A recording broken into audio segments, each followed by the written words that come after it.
yang berkaitan dengan guru ini yang ada di bentuk bantuan. Namun tidak mengurangi rasa hormat kami juga akan sedikit sharing mengenai apa yang ada dalam bacaan pada hari ini. Kebetulan kami tadi juga membaca dan menemukan suatu yang mungkin ini menurut saya di Bapak Ibu sebagai kata kunci, yaitu saya tertarik pada ayat 7 dan dilanjutkan dengan ayat 8, di mana di situ dikatakan, sebab siapa yang telah mati, ia telah bebas dari dosa.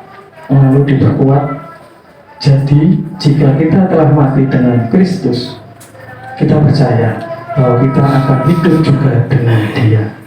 Itulah kata kunci yang saya dapatkan, dan saya menyadari Eyang Tarto selama hidupnya juga sangat perhatian terutama dengan saya sendiri. Saya merasa ada beberapa momen yang masih saya ingat dalam benak saya. Mohon maaf Ibu Tarto bila pada saat meninggal beliau saya tidak bisa untuk mengikuti pemakaman dikarenakan ada tugas di luar kota. Saya berdoa dalam beberapa hari ini. Namun dalam doa-doa yang kami panjatkan, kami senantiasa memanjatkan kelancaran bagi Eyang Sutarto untuk menuju kehidupan kekal di surga bersama para kudus lainnya. Bapak Ibu yang terkasih dalam Tuhan Yesus, hari ini dalam ibadah kita ini yang kita awali di hari kelima ini, marilah kita memusatkan perhatian kita pada tema hidup baru yang terpancar dalam surat Rasul Paulus kepada jemaat di Roma. Dalam surat ini, Rasul Paulus dengan penuh semangat mengajak umat di Roma untuk memahami pentingnya hidup yang baru dalam Kristus Yesus. Beliau menyampaikan bahwa melalui kematian dan kebangkitan Kristus, kita semua memiliki kesempatan hidup dalam kehidupan baru yang dilimpahkan oleh kasih karunia Allah. Di sini juga dalam buku panduan kita mungkin bisa memahami juga di mana ternyata yang di bagian yang keempat itu juga masuk ya dalam beberapa dekade ini berkaitan dengan sebagaimana orang menuai hasil sawah atau ladangnya tergantung bagaimana dia menanam dan merawatnya. Ini juga ada kata kunci berkaitan dengan ilmu tabur tuai. Mungkin seperti itu yang dapat saya petik hikmahnya pada homili yang nomor 4. Mungkin nanti Bapak Ibu juga bisa meresapi di bacaan homili yang nomor 1, 2, 3. Bapak Ibu yang terkasih dalam Tuhan Yesus, hidup baru ini tidak hanya sekedar perubahan status, tetapi lebih dalam dari itu, ini adalah merupakan suatu transformasi hati dan pikiran kita. Rasul Paulus mengingatkan kita bahwa hidup baru tidak hanya terjadi secara eksternal saja, tetapi juga secara internal dari diri kita semuanya. Ini adalah perubahan yang mendalam yang membawa kita dari kegelapan menuju kepada cahaya, dari kematian menuju kehidupan yang sejati. Itulah harapan kami seperti yang baru dialami oleh saudara kita yang Agustinus Sutarto, dari kematian menuju kehidupan yang sejati. Hidup baru dalam Kristus tentunya saya tidak akan meragukan lagi bagaimana perjalanan Kristiani dari Eyang Tarto sendiri yang sangat memberikan motivasi bagi kami yang muda-muda untuk bisa menyelami apa sih arti hidup baru bersama dengan Kristus. Hidup baru dalam Kristus mengajak kita untuk meninggalkan perilaku lama yang tidak berkenan pada Allah.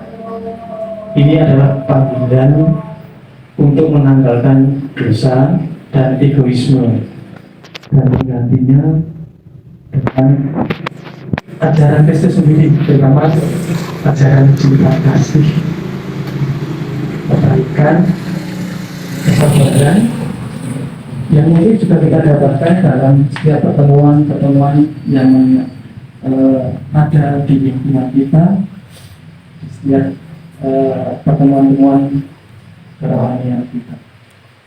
Bapak Ibu dan saudara yang terkasih, namun demikian dalam proses hidup baru ini bukanlah yang sesuatu yang mudah, di mana Rasul Paulus sendiri juga mengakui bahwa perjalanan menuju hidup baru penuh dengan perjuangan dan cobaan. Namun di sisi lain kita juga meyakini bahwa Allah kita, Allah Bapa di surga, senantiasa menyertai kita dalam setiap langkah perjalanan, apakah itu yang kita lakukan dan apakah yang itu merupakan kesalahan.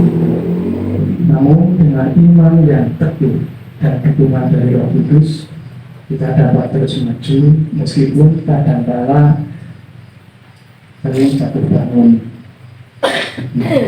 Bapak Ibu dan saudara yang terkasih, mari sambil kita merenungkan apa yang menjadi permenungan bagi untuk yang menjadi surat Rasul Paulus ini, kita menjadi semakin terbuka pada kasih karunia yang membuat kita menjadi manusia yang berkeyakinan.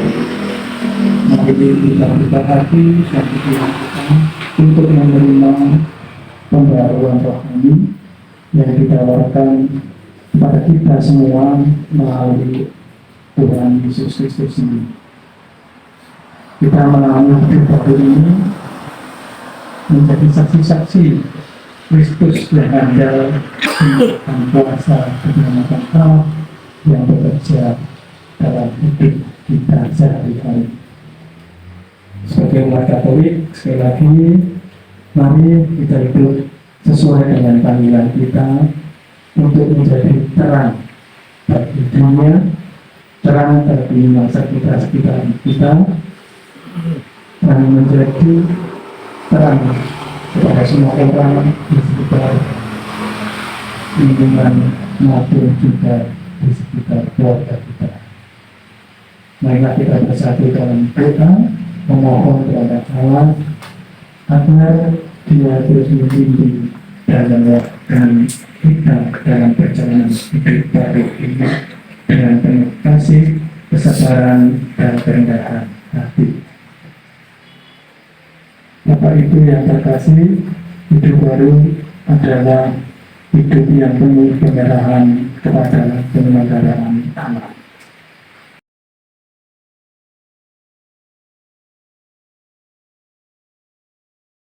Tuhan beserta kita. Marilah kita mohon berkat agar hidup kita selalu berkah.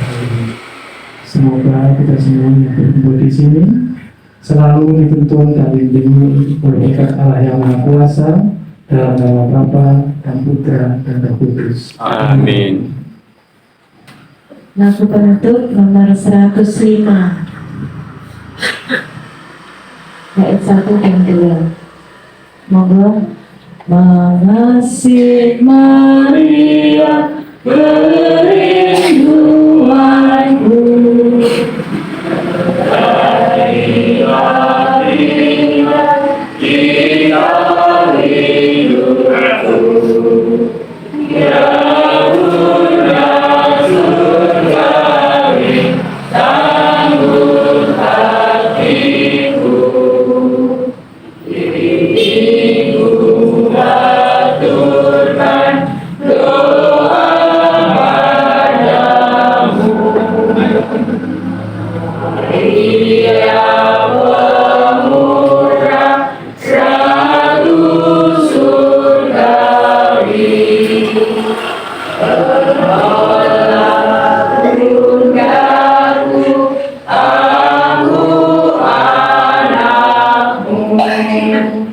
Jangan